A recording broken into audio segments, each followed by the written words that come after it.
हाँ, तो कैसे हैं मेरे प्यारे साथियों, आशा करते हैं मस्त होंगे और स्वस्थ होंगे। चलिए, अभी जो हम लोग फिजिक्स का 5वां चैप्टर पढ़ रहे हैं, जिस चैप्टर का नाम है विद्युत धारा के चुंबकीय प्रभाव। जिस चैप्टर का क्या नाम है? विद्युत धारा के चुंबकीय प्रभाव, जिसका पीछे हमने 3 लेक्चर पढ़ चुके हैं। जिसका पीछे हम कितने लेक्चर पढ़ चुके हैं? 3, यानी 3 क्लास पीछे हम कर चुके हैं। आज हम चौथा क्लास करेंगे। आज हम लोग चौथा क्लास करेंगे और कल इस चैप्टर का अंतिम क्लास होगा। कल जो है इस चैप्टर का क्या होगा? अंतिम क्लास होगा।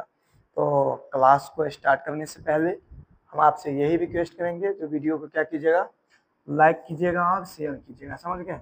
ये विद्युत धारा के चुंबकीय प्रभाव का लेक्चर नंबर कितना है? 4। कितना नंबर लेक्चर है? 4। तो क्लास को आप क्या करेंगे? शेयर करेंगे और लाइक करेंगे और चैनल को क्या करेंगे? सब्सक्राइब करेंगे। ठीक है, चलिए तो क्लास को क्या किया जाए? स्टार्ट करते हैं। क्लास को क्या करते हैं? स्टार्ट करते हैं। और स्टार्ट करने से पहले हम आपसे कुछ एक प्रश्न पूछते हैं, जिस प्रश्न का आप जवाब देंगे। कल हम आपको फ्लेमिंग के फ्लेमिंग, इसके बारे में कल हम आपको बताए थे। कल फ्लेमिंग के वाम हस्त नियम के बारे में नहीं, कल हम चुंबक के बारे में बताए थे। किसके बारे में बताए थे? विद्युत चुंबक के बारे में बताए थे। क्या बताए थे कल हम? विद्युत चुंबक के बारे में। आज जो हम लोग पढ़ने वाले हैं वो 4 टॉपिक पढ़ने वाले हैं, वो भी बहुत इंपॉर्टेंट टॉपिक।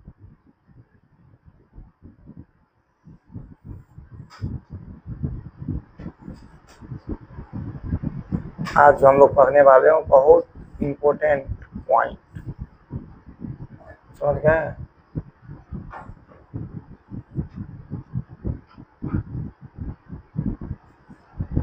आज हम लोग जो पढ़ेंगे बहुत जरूरी का चीज। रुक जाइए,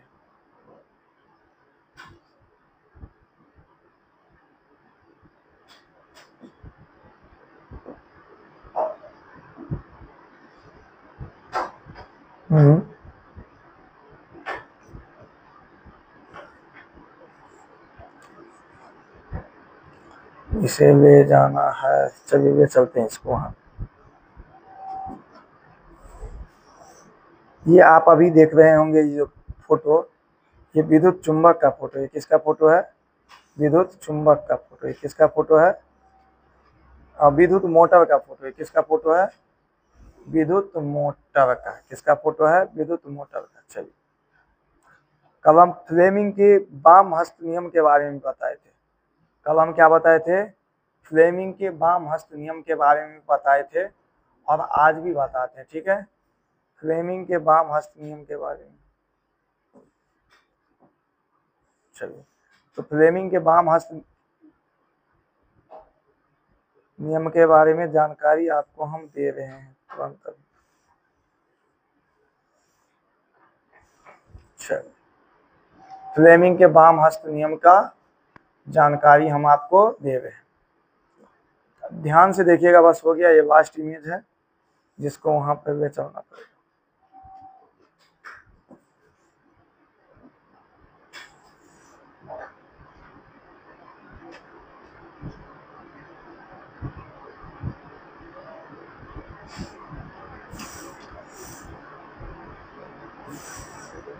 चलो, सबसे पहले हम लोग अभी जानेंगे, कल हम आपको बताए थे फ्लेमिंग के वाम हस्त नियम के बारे में।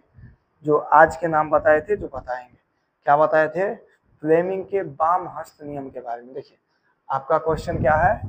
फ्लेमिंग के वाम हस्त नियम को लिखिए। आपका क्वेश्चन क्या है? फ्लेमिंग के वाम हस्त नियम को लिखिए। क्वेश्चन क्या है? देखिए, आपको सिर्फ कौन कौन क्वेश्चन पूछेगा वो देखिए। लघु उत्तरीय में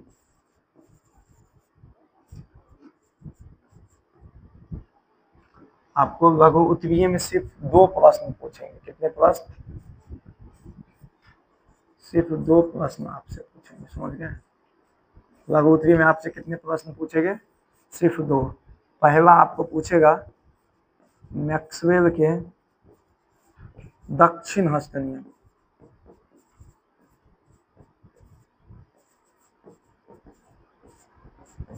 देखिए, दक्षिण मतलब हुआ दाहिना हाथ के नियम। दक्षिण मतलब क्या होता है? दाहिना हाथ के नियम। और दूसरा आपको पूछेगा फ्लेमिंग के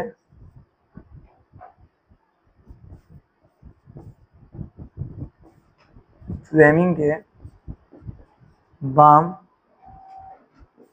हस्त नियम यानी बामा हाथ के नियम, और फ्लेमिंग के, तीसरा पूछेगा आपको फ्लेमिंग के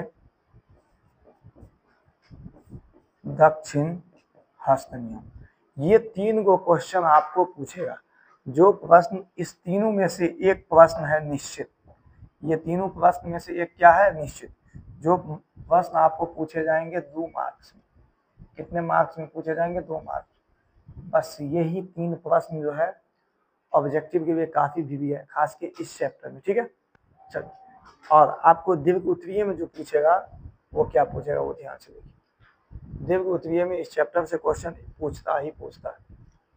ठीक है, दीर्घ उत्तरीय में पूछेगा बस 2 क्वेश्चन है। पहला विद्युत मोटर, पहला क्या पूछ सकता है? तो विद्युत मोटर। अब दूसरा पूछ भी सकता है तो क्या? विद्युत जनित्र। क्या पूछेगा? विद्युत जनित्र। यानी जिसे हम लोग क्या कहते हैं? जनरेटर कहते हैं। क्या कहते हैं? जनरेटर कहते हैं। जिसे हम लोग क्या कहते हैं? जनरेटर कहते हैं। चलिए, यहाँ तक में किन्हीं को कोई प्रॉब्लम? चलिए आगे बढ़े। चलिए अब हम लोग क्या करते हैं? आगे बढ़ते हैं। ठीक है, अब हम लोग आगे बढ़ते हैं। यही जो है आपको एग्जाम में पूछेगा, इसका 100%। इससे एडवांस नहीं पूछने वाला। ठीक है, चलिए अब बिना देरी किए क्या करते हैं? हम लोग चलते हैं। अब बिना देरी किए क्या करते हैं? तो चलते हैं। चलो, अभी जो हम लोग पढ़ने वाले हैं वो मैक्सवेल के वाम हस्त नियम। क्या पढ़ने वाले हैं? मैक्सवेल के, क्वेश्चन आपका क्या है? मैक्सवेल के वाम हस्त का नियम। अभी क्या पढ़ने वाले हैं? मैक्सवेल के वाम हस्त नियम के बारे में पढ़ने वाले हैं। अभी हम लोग क्या पढ़ने वाले हैं? मैक्सवेल के वाम हस्त के नियम के अनुसार पढ़ेंगे। ठीक है, तो अभी हम लोग पढ़ेंगे मैक्सवेल के वाम हस्त नियम के अनुसार। देखेंगे क्या है, आपको याद रखना है कुछ चीज को। देखिए इसमें, देखिए इससे पहले हम थोड़ा उसको याद कर लेते हैं। मैक्सवेल कहते हैं, हाँ मैक्सवेल को याद कर लेते हैं। ओह, फ्लेमिंग यहाँ पे लिखना था। क्या लिखना था? फ्लेमिंग। क्या लिखना था? फ्लेमिंग के वाम हस्त नियम। मैक्सवेल के तो पाली है दक्षिण हस्त नियम है। फ्लेमिंग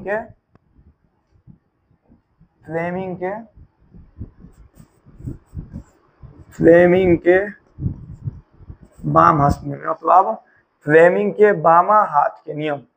फ्लेमिंग के बामा हाथ के नियम। तो ध्यान से सुनिएगा। तो मैक्सवेल को थोड़ा याद करते हैं। मैक्सवेल के दक्षिण हस्त नियम में हम क्या पढ़े थे? मैक्सवेल के दक्षिण हस्त नियम में हम लोग पढ़े थे, जो दाहिना हाथ को हम कुछ इस प्रकार से लिए थे, जो ये जो अंगूठा था वो विद्युत धारा की दिशा बताता था, और ये उंगली जो था ना, ये हाथ की अन्य उंगलियां, ये चुंबकीय, ये क्षेत्र की दिशा बताता था। ये किसकी दिशा बताता था? चुंबकीय क्षेत्र की दिशा बताता था। लेकिन इसमें फ्लेमिंग के वाम हस्त नियम में हम लोग क्या करेंगे? फ्लेमिंग के वाम हस्त नियम के बारे में हम क्या करेंगे? इसमें हमको पहले बामा हाथ लेना होगा। सबसे पहले हम क्या हमें लेना होगा? बामा हाथ लेना होगा। अब बामा हाथ के 3 उंगली लेना होगा। कितना उंगली? 3 उंगली। अब उस तीनों उंगली को कुछ इस प्रकार रखेंगे, जो तीनों एक दूसरे के क्या होंगे? लंबवत होंगे। तीनों एक दूसरे के क्या होंगे? लंबवत। यानी देखिए ये इसके लंबवत कहने का मतलब होगा 90 डिग्री, और ये इसके 90 डिग्री। हम 3 उंगली लेंगे। कितना उंगली लेंगे? 3। पहला उंगली लेंगे अंगूठा। पहला उंगली क्या लेंगे? अंगूठा। चलिए, दूसरा उंगली, पहला उंगली इसको क्या कहेंगे? अंगूठा कहेंगे। और इसे क्या कहेंगे, तर्जनी कहेंगे, और इसे क्या कहेंगे, मध्यमा। इसे अंगूठा कहेंगे, इसे तर्जनी कहेंगे, और इसे मध्यमा कहेंगे। इसे क्या कहेंगे, अंगूठा कहेंगे, इसे क्या कहेंगे, तर्जनी कहेंगे, और इसे क्या कहेंगे, मध्यमा कहेंगे। और इसे क्या कहते हैं, तर्जनी कहते हैं, समझ गए। चलिए, और इसे क्या कहते हैं, मध्यमा कहते हैं, मध्यमा। अब हमको याद रखना, अब हमें एक चीज याद रखना है, अंगूठा जो है ना, अंगूठा ये चालक तार पे जो बल लगता है ना उसकी दिशा बताता है। ये अंगूठा जो है चालक तार पे बल लगने वाली की क्या दिखाते हैं, दिशा बताते हैं। ये अंगूठा हमें क्या बताते हैं, चालक तार पे लगने वाला बल की दिशा बताते हैं। ठीक है, ये अंगूठा क्या बताते हैं, चालक तार पर लगने वाला बल की दिशा।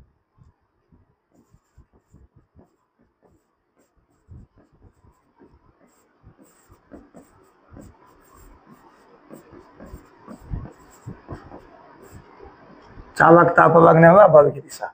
और ये तर्जनी क्या बताता है, तर्जनी विद्युतीय क्षेत्र की दिशा बताता है। तर्जनी क्या बताता है, विद्युतीय चुंबकीय क्षेत्र की दिशा। तर्जनी क्या बताता है, तो चुंबकीय क्षेत्र की दिशा। तर्जनी हमें क्या बताता है, तो चुंबकीय क्षेत्र की दिशा। तर्जनी हमें क्या बताता है, चुंबकीय क्षेत्र की दिशा। तर्जनी हमें क्या बताता है, चुंबकीय क्षेत्र की दिशा। और मध्यमा जो हमें बताता है वो विद्युत धारा की दिशा। मध्यमा हमें क्या बताता है, विद्युत धारा की दिशा। इसे आप याद रखेंगे। ठीक है, हम हाथ को, तीन उंगलियां को कुछ इस प्रकार रखेंगे जो तीनों उंगली एक दूसरे के क्या हो, लंबवत हो। पहला उंगली अंगूठा, दूसरा तर्जनी, और तीसरा मध्यमा। अंगूठा जो है वो चालक तार पे जो बल लगता है उसकी दिशा बताएगा। तीसरा, पहला जो है ये अंगूठा हमें चालक तार पे लगने वाला बल की दिशा, तर्जनी चुंबकीय क्षेत्र की दिशा, और मध्यमा विद्युत धारा की दिशा। ये सभी को हम केवल क्या करेंगे, देखेंगे। इस फोटो में भी आप देख सकते हैं। तर्जनी हमें क्या बताता है, चुंबकीय क्षेत्र की दिशा। मध्यमा हमें क्या बताता है, विद्युत धारा की दिशा। और अंगूठा जो क्या बताता है, हमें बल की दिशा दिखाता है। ठीक है, इसी बात को हम लोग क्या करेंगे, लिख लेंगे, लिख देंगे। चलिए, कहते हैं फ्लेमिंग के वाम हस्त नियम के अनुसार, किसके अनुसार, फ्लेमिंग के वाम हस्त नियम के अनुसार अपने बाएं हाथ के, अपने बाएं हाथ के तीन उंगलियां, पहला तर्जनी, दूसरा मध्यमा, और तीसरा अंगूठा, तीनों को एक दूसरे के क्या रखेंगे, लंबवत। क्या रखेंगे, लंबवत। इस प्रकार से फैलाए कि तर्जनी हमें चुंबकीय क्षेत्र की दिशा बताएगा, और मध्यमा हमें विद्युत धारा की दिशा बताएगा, और अंगूठा हमें चालक तार पे लगने वाला बल की दिशा बताएगा। तो फ्लेमिंग के वाम हस्त नियम के समझ में आया आपको, फ्लेमिंग के वाम हस्त यानी फ्लेमिंग के वामा हाथ के नियम समझ में आया। अंगूठा हमें चालक तार पे लगने वाला बल की दिशा बताया, तर्जनी हमें चुंबकीय क्षेत्र की दिशा बताया, और मध्यमा हमें विद्युत धारा की दिशा बताया। इतना में किसी को दिक्कत नहीं ना। चल, तो अब हम लोग चलते हैं विद्युत मोटर पे। अब हमारा जो क्वेश्चन है वो विद्युत मोटर। अब हमारा जो अभी टॉपिक जो चलने वाला है वो किस पे चलने वाला है, विद्युत मोटर। क्या पढ़ेंगे हम लोग, विद्युत मोटर। ठीक है, चलिए विद्युत मोटर पढ़ेंगे हम लोग। क्या पढ़ेंगे, विद्युत मोटर के बारे में। चलिए, तो विद्युत मोटर पढ़ने से पहले आपको हम कुछ इमेज दिखाना चाहते हैं। वैसे हम आपको 3D एनिमेशन की सहायता से भी बताते, लेकिन 3D एनिमेशन बताने के लिए हमारे पास कुछ टेक्निकल इशू है, जो लैपटॉप ठीक से काम नहीं करता है, इसीलिए हम नहीं दिखा पाएंगे। समझ गए। तो हम अभी देखते हैं, आपको यह एक देखते होंगे और ये देखते होंगे। ये क्या है, मोटर है। ये क्या है, मोटर है। देखिए, ये मोटर में आप देख रहे होंगे ये नरम लोहा दिया रहता है। मोटर में क्या दिया रहता है, नरम लोहा। और नरम लोहा के ऊपर में क्या लपेट देता है, तार। क्या लपेट देता है, नरम लोहा के ऊपर में तार लपेट देता है, ठीक है। और यही क्या होते रहता है, घूमते रहता है, यही क्या होते रहता है, घूमते रहता है। नरम लोहा के ऊपर में तार लपेट देता है और जिसे हम लोग आर्मेचर कहते हैं। क्या कहते हैं, आर्मेचर, जिसे हम लोग क्या कहते हैं, आर्मेचर कहते हैं। अब देखेंगे, अब इस चुंबक के, सॉरी, यहाँ पे देखिए, इस पे देखिए, दो चुंबक के बीच में देखिए, एक चुंबक ये हुआ और एक चुंबक ये हुआ। इसे क्या किया, और इस बीच में एक हम नचने वाला चीज को क्या किया, लगा दिए। देखिए दोनों चुंबक एक दूसरे के क्या है, विपरीत है। दोनों चुंबक एक दूसरे के क्या है, विपरीत है, यानी एक दूसरे को उल्टा है। जब ये दोनों चुंबक को कुछ इस तरह से बिजली की तार से क्या किए, व्यवस्थित कर दिए, तो ये जो बीच में रहता है ना, ये क्या होने लगता है, नचने लगता है। ये क्या होने लगता है, नचने लगता है। चलिए, तो ये जो आप देख रहे हैं, ये चुंबक के पीछे वाला भाग है। ये क्या है, चुंबक के पीछे वाला भाग। और जो चुंबक के पीछे वाला भाग रहता है वो तांबा का रहता है। वो क्या चीज का, वो चुंबक के जो पीछे वाला भाग होता है वो वलय होता है। जो चुंबक के ये पीछे वाला भाग चुंबक कहते हैं। मोटर के जो पीछे वाला भाग होता है उसे वलय कहते हैं। उसे क्या कहते हैं, वलय। उसे क्या कहते हैं, वलय। उसे क्या कहते हैं, वलय। उसे क्या कहते हैं, वलय कहते हैं। और इसे जो आप देख रहे हैं, इसको, ये कार्बन के ब्रश है। ये पीतल के जो वलय है ना, ये जो वलय है पीतल के, उसको ये कार्बन के ब्रश क्या कर रहे हैं, स्पर्श कर रहे हैं। कार्बन ब्रश, उसे क्या कर रहे हैं, स्पर्श कर रहे हैं। कार्बन के ब्रश उसे क्या कर रहे हैं, स्पर्श कर रहे हैं। समझ गए। अब देखिए, अब ये देखिए, आप जो ये देख रहे हैं, ये लोहा, ये क्या चीज का लोहा रहता है, यह नरम लोहा रहता है। क्या रहता है, नरम लोहा। इसी के ऊपर से क्या लपेटा रहता है, इसी के ऊपर से तांबा लपेटा रहता है। इसी के ऊपर से क्या लपेटा रहता है, तांबा लपेटा रहता है, जिसे हम लोग क्या कहते हैं, आर्मेचर कहते हैं। जिसे क्या कहते हैं, आर्मेचर। यही आर्मेचर क्या होते रहता है, घूमते रहता है। आर्मेचर क्या होते रहता है, घूमते रहता है। तो अब हम लोग जानते हैं विद्युत चुंबक के बारे में, ध्यान से सुनिए। सबसे पहले आइए,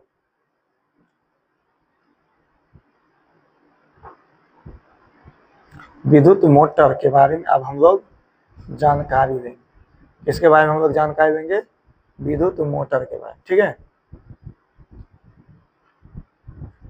ये देख रहे हैं, यही क्या है, विद्युत मोटर है। यही क्या है, विद्युत मोटर है। देखिए, यही क्या है, विद्युत मोटर है। यही क्या है, विद्युत मोटर है, ठीक है। चलो, अब हम लोग एक चीज इसमें देखेंगे और इसके बारे में लिखेंगे सब चीज बारी बारी से। बारी बारी से हम लिखेंगे। सबसे पहले विद्युत मोटर होता क्या, वो जाने। विद्युत मोटर होता क्या, बताइए। देखिए, ये विद्युत मोटर है। ये जो आप देख रहे हैं, ये विद्युत मोटर है। ये विद्युत लेता है। ये क्या करता है, ये क्या करता है, विद्युत लेता है। ये क्या करता है, विद्युत को लेता है। देखते हैं चापाकल सब में क्या लगाता है, मोटर। ये क्या करता है, विद्युत लेता है। और एक विद्युत देता है। जो देता है उसे विद्युत जनरेटर कहते हैं, और जो लेता है उसे हम मोटर कहते हैं, ठीक है। तो अभी हम लोग जान रहे हैं विद्युत मोटर, ठीक है। चलिए, तो ये विद्युत मोटर जो है ना, ये विद्युत को लेता है। ये क्या करता है, विद्युत को लेता है। तो विद्युत जो मोटर होते हैं ना, वो विद्युत ऊर्जा को यांत्रिक में बदलता है। ये क्या करता है, ये क्या करता है, विद्युत ऊर्जा को किस में बदलता है, विद्युत ऊर्जा को यांत्रिक में बदल देता है। समझ गए।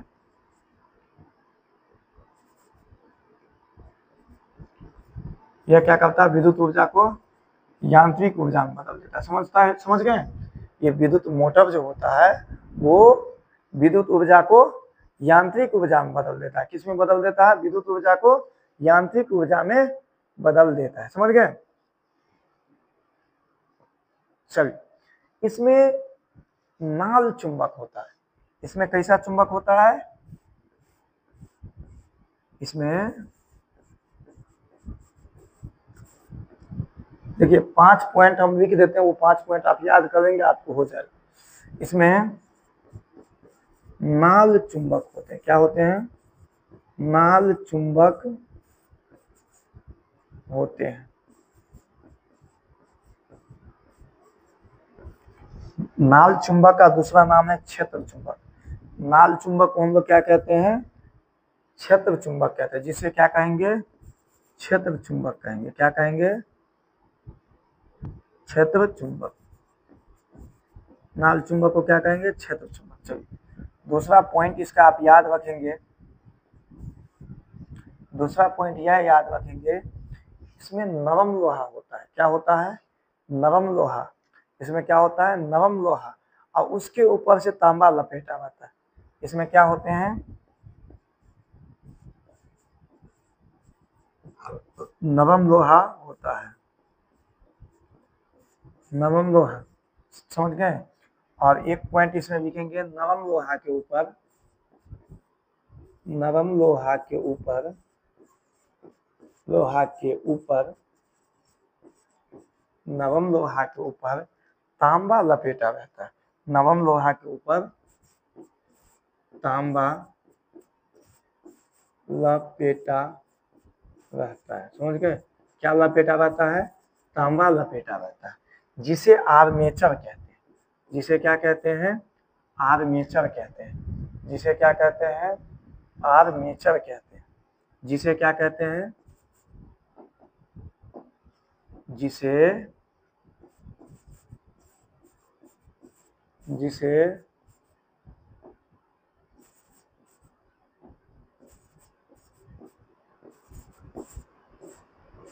आर्मेचर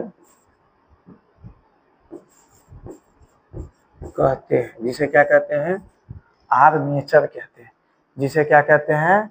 आर्मेचर कहते हैं। इसमें वलय लगा होता है। क्या लगा रहता है इसमें? इसमें वलय लगा होता है, समझ गए? देखिए दूसरा पॉइंट हुआ, ये तीसरा पॉइंट हुआ, ये चौथा पॉइंट हुआ। चलिए अब इसका पांचवा पॉइंट लिखेंगे, इसमें वलय, इसमें वलय, वलय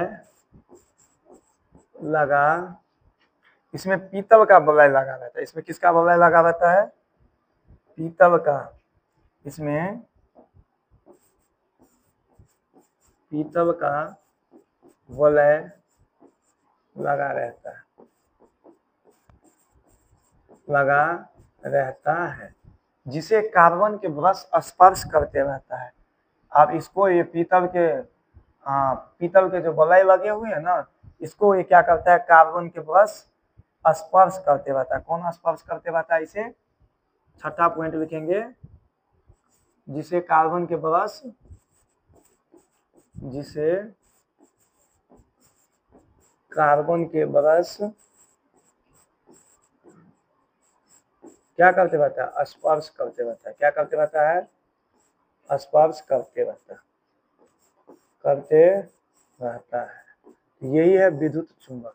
यही क्या है? विद्युत चुंबक है, ठीक है? यही आपको डिफिनेशन लिखना होगा। विद्युत चुंबक बार बार कहा जाता है, ठीक है? विद्युत मोटर कहने की जगह पे क्या कहा जाता है?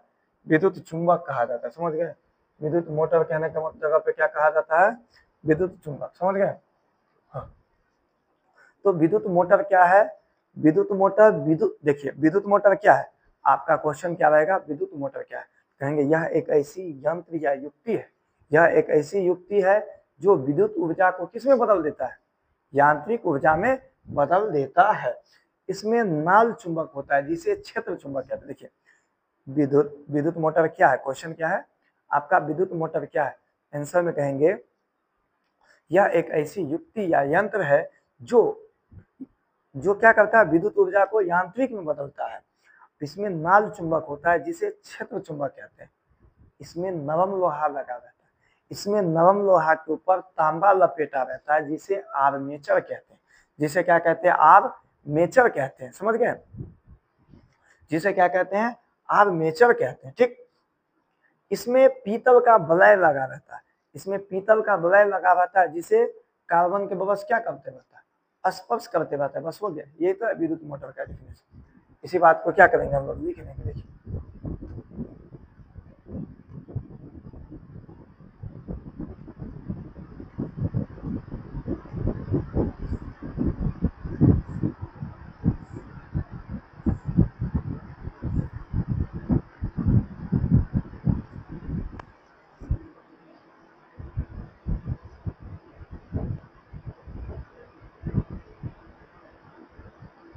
चलिए, विद्युत मोटर के बारे में यहाँ पे सब कुछ लिखा हुआ, देखिए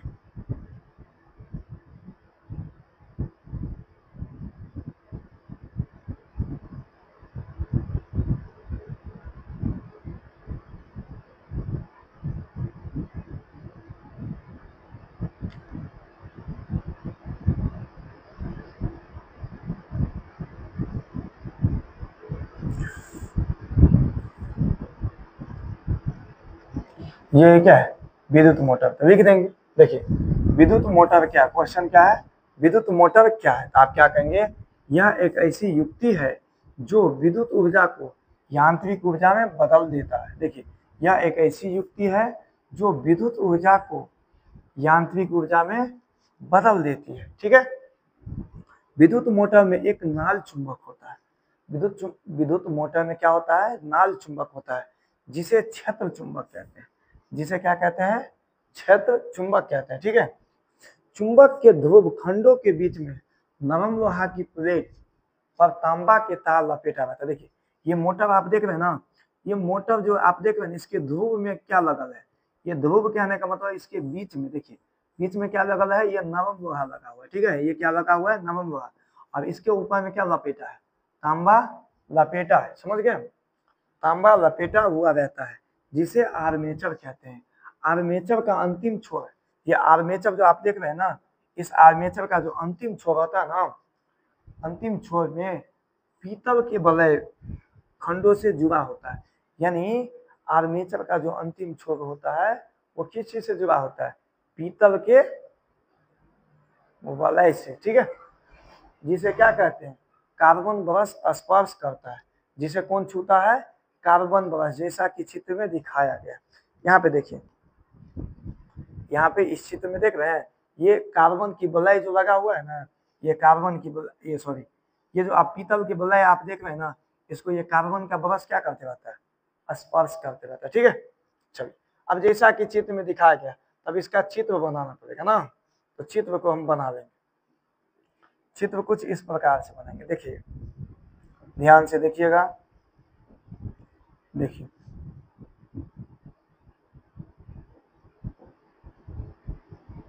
देखिएगा, बहुत अच्छा से चित्र बना रहे हैं।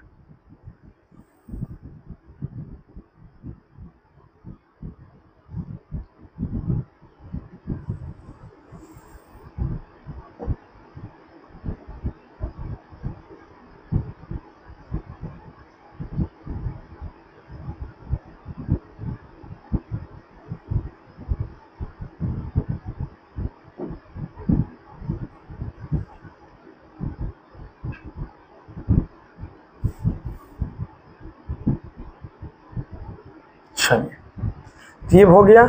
अब ध्यान से देखेंगे, इसके ऊपर से एक देंगे, ठीक है, इसके ऊपर से भी एक ऐसे देंगे, ठीक है। अब यहाँ कुछ बढ़ाएंगे और यहाँ कुछ क्या करेंगे, बढ़ा देंगे, ठीक है। अब देखिए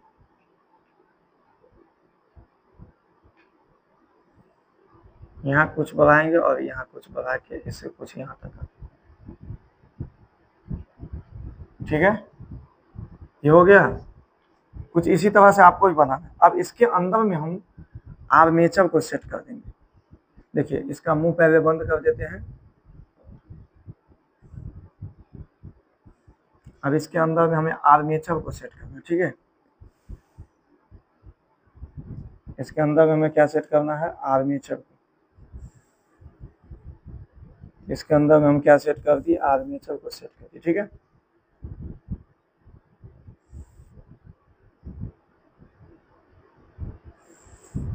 आर्मेचर को सेट करने के बाद इसे यहाँ से जोड़ करके एक बैटरी की सहायता से जोड़ देंगे। एक बैटरी की सहायता से इसे क्या करेंगे हम लोग, जोड़ देंगे। और बैटरी यहाँ पे हम लगा देते हैं, समझ गए। यहाँ पे क्या लगा देते हैं, एक बैटरी को लगा देते हैं, ठीक है।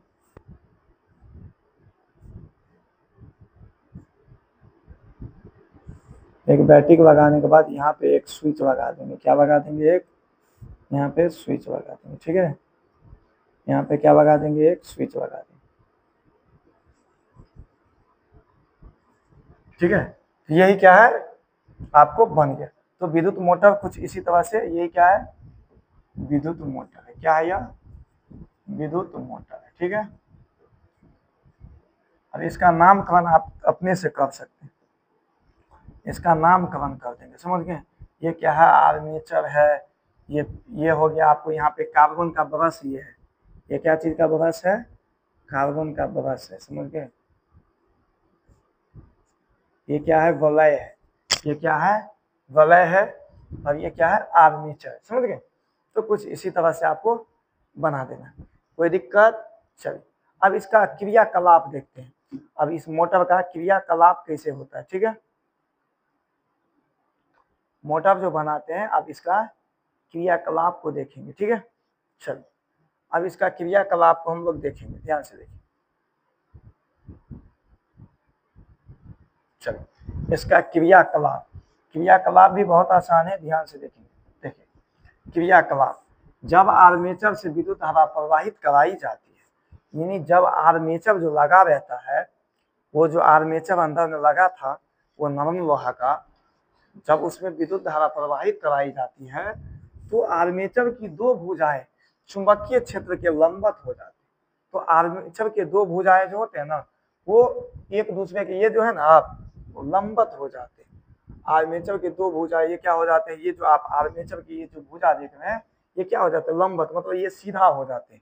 ये आप ऐसे देख रहे हैं, ये अभी ऐसे है ना, ये ऐसे हो जाएंगे, ये क्या हो जाएंगे, ऐसे सीधा हो जाएंगे। ये क्या हो जाते हैं, ऐसे सीधा हो जाते हैं, समझ गए। ये क्या हो जाते हैं, भुजा सीधाए हो जाते हैं। इस आर्मेचर पर फ्लेमिंग के वाम हस्त के नियम के अनुसार बल लगता है, जिसके कारण आर्मेचर घूमता रहता है, जिसके कारण आर्मेचर घूमता है। यह लगातार एक ही दिशा में घूमती है, जिसके कारण इसे विद्युत मोटर कहा जाता है। इस पे आपको पूछेगा तो विद्युत मोटर किसके सिद्धांत पे घूमता है, तो क्या कहेंगे, विद्युत मोटर फ्लेमिंग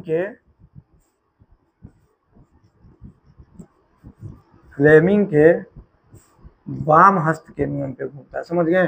विद्युत मोटर फ्लेमिंग के वाम हस्त के नियम पर काम करता है। विद्युत मोटर क्या करता है, फ्लेमिंग के वाम हस्त के नियम पर काम करता है, समझ गए।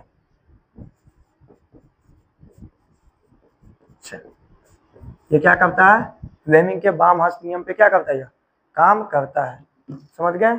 चलिए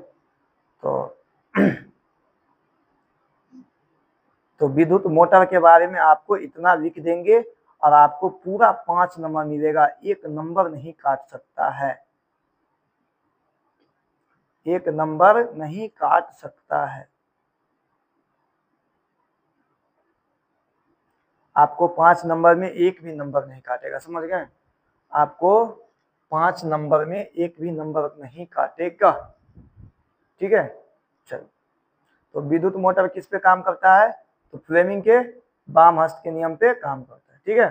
तो विद्युत मोटर कहेगा तो आप लिख देंगे आराम से, आशा करते हैं आप लिख लेंगे। चलिए अब अगला टॉपिक है विद्युत प्रेरण क्या है। विद्युत प्रेरण क्या है, अगला टॉपिक क्या है, विद्युत प्रेरण, विद्युत चुंबकीय प्रेरण क्या है। अगला टॉपिक क्या है, विद्युत चुंबकीय प्रेरण क्या है। देखिए विद्युत मोटर और चुंबक में बहुत गहरा संबंध है। विद्युत मोटर और चुंबक में क्या है, बहुत गहरा संबंध है। देखिए विद्युत मोटर, देखिए अभी हम लोग पढ़ रहे हैं विद्युत चुंबकीय प्रेरण पढ़ रहे हैं, क्या पढ़ रहे हैं, विद्युत चुंबकीय प्रेरण, यानी विद्युत और चुंबक में बहुत गहरा संबंध है। किसमें, विद्युत और चुंबक में कैसा संबंध है, बहुत गहरा संबंध है। जैसे कि देखिए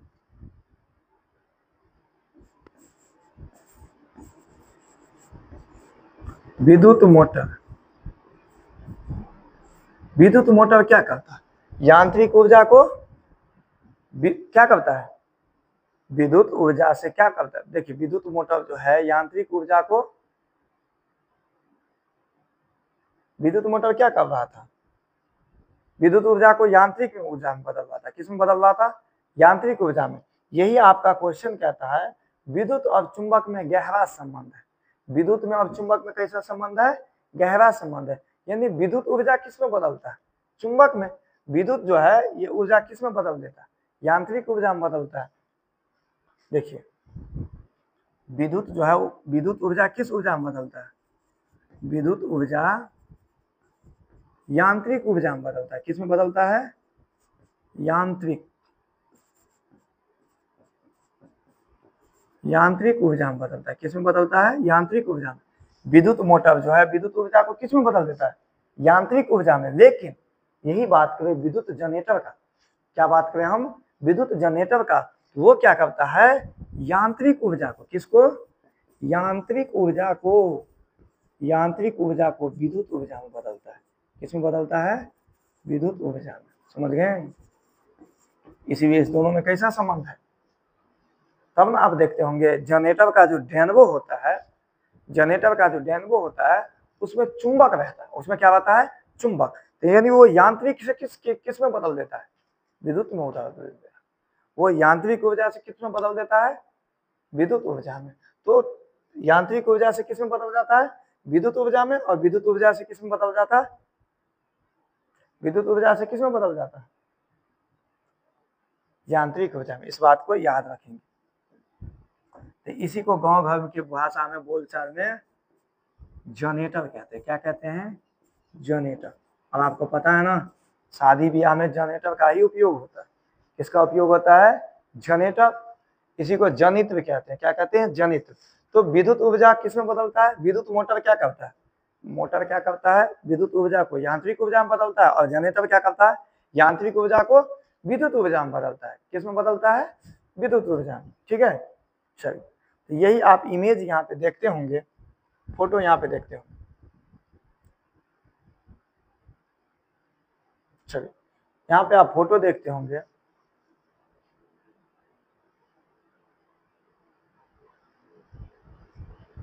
और इसका खोज कौन किए थे पता है आपको, फाराडे साहब। कौन किए थे, फाराडे साहब। इनका खोज कौन किए थे, फाराडे साहब। अब देखिए ध्यान से, अब आप ये देख रहे हैं, ये देख रहे हैं, इसका खोज कौन किया था, फाराडे साहब ने किया था। कौन किया था, फाराडे साहब ने किया था। अब ये देख रहे हैं, ये चुंबक है, ये क्या है, चुंबक है। ये क्या है, चुंबक है। देखिए दो को डंटा लेते हैं, ठीक है। एक यहाँ पे हम चुंबक लेते हैं और यहाँ पे एक डंटा लेते हैं, ठीक है। यहाँ पे एक चुंबक और यहाँ पे एक डंटा है। अब देखेंगे इसमें तार लपेट के हम क्या करेंगे, गैल्वेनोमीटर को हम सेट कर देंगे। क्या कर देंगे, गैल्वेनोमीटर को हम सेट करेंगे। तब पता चलेगा ये मीटर क्या होता है, हिलता है। मीटर क्या होता है, हिलता है। यही बात है। यहाँ पे देखिए विद्युत प्रेरण क्या है, विद्युत चुंबक प्रेरण क्या है। तो विद्युत और चुंबक में गहरा संबंध है। जिस प्रकार से विद्युत के कारण चुंबक क्षेत्र उत्पन्न किए जा सकते हैं, उसी प्रकार से चुंबक क्षेत्र के कारण विद्युत भी उत्पन्न किए जा सकते हैं। देखिए विद्युत में और चुंबक में बहुत गहरा रिलेशन है। समझ गए, यानी विद्युत में और चुंबक में कैसा है, यानी करंट और चुंबक, मैग्नेट में, दोनों में क्या है, बहुत स्ट्रॉन्ग रिश्ता है।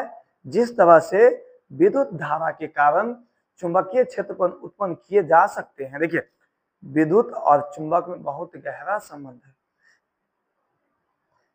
यानी विद्युत धारा के कारण चुंबकीय क्षेत्र जिस तरह से उत्पन्न किया जा सकता है, उसी तरह से चुंबक से विद्युत क्षेत्र भी क्या किया जा सकता है, उत्पन्न किया जा सकता है। जैसे कि उदाहरण आप विद्युत मोटर में देखेंगे और विद्युत जनरेटर में देखेंगे।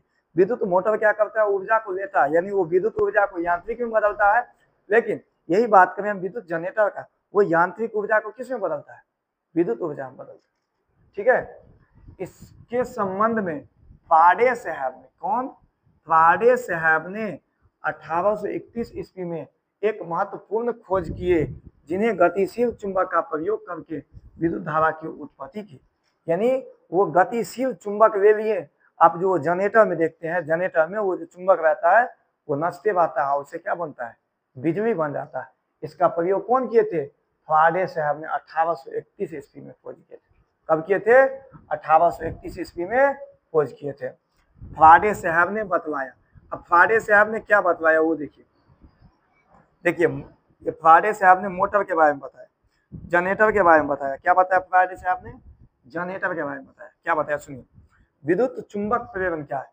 यदि बंद कुंडली के अंदर चुंबक को गतिशील किया जाए, यानी आप जनरेटर में देखते होंगे चारों साइड से मोटर जो जनरेटर का रहता है वो चारों साइड से क्या रहता है? बंद रहता है, उसमें गतिशील चुंबक लगा रहता है। यदि बंद कुंडली के अंदर चुंबक को गतिशील किया जाए तो विद्युत धारा की उत्पत्ति होती है। यह बात कौन बताया था? फाराडे साहब ने बताया। यदि बंद कुंडली के अंदर में चुंबक को, गतिशील चुंबक को नचाया जाए तो क्या उत्पन्न होंगे? विद्युत उत्पन्न होंगे। ठीक इसके विपरीत यदि चुंबक को स्थिर रखते हुए कुंडली को गतिशील कराया जाए तो भी विद्युत धारा की उत्पत्ति होती है। अर्थात परिवर्तित चुंबकीय क्षेत्र के कारण किसी चालक में विद्युत धारा की उत्पन्न होने की घटना को ही क्या कहते हैं? विद्युत चुंबकीय प्रेरण कहलाती है। तो इस पे थोड़ा कल भी चर्चा कर देंगे, समझ गए? तो इस पे थोड़ा कल हम फिर से चर्चा कर देंगे। इस पे थोड़ा कल फिर से चर्चा कर देंगे और कल होगा ना इस चैप्टर को खत्म में कर देंगे। कल इस हिसाब से आएंगे ना, ये चैप्टर को खत्म कर देंगे तो अच्छा रहेगा ना, कोई दिक्कत है ना। अब अगला क्वेश्चन है फ्लेमिंग के वाम हस्त के नियम। क्या है? फ्लेमिंग के दक्षिण हस्त नियम। क्या अगला क्वेश्चन? तो कल हम फ्लेमिंग के दक्षिण हस्त के नियम और ये विद्युत प्रेरण फिर से बताएंगे। कल हम विद्युत प्रेरण को आज वैसे ही एक्सप्लेन कर दिए, कल बढ़िया से बताएंगे विद्युत प्रेरण के बारे में और फ्लेमिंग के दक्षिण हस्त के नियम के बारे में। ठीक है, तो आज की क्लास को यहीं पे खत्म करते हैं। समझ गए? क्लास कैसा लगा कमेंट में जरूर बताएं। क्लास कैसा लगा?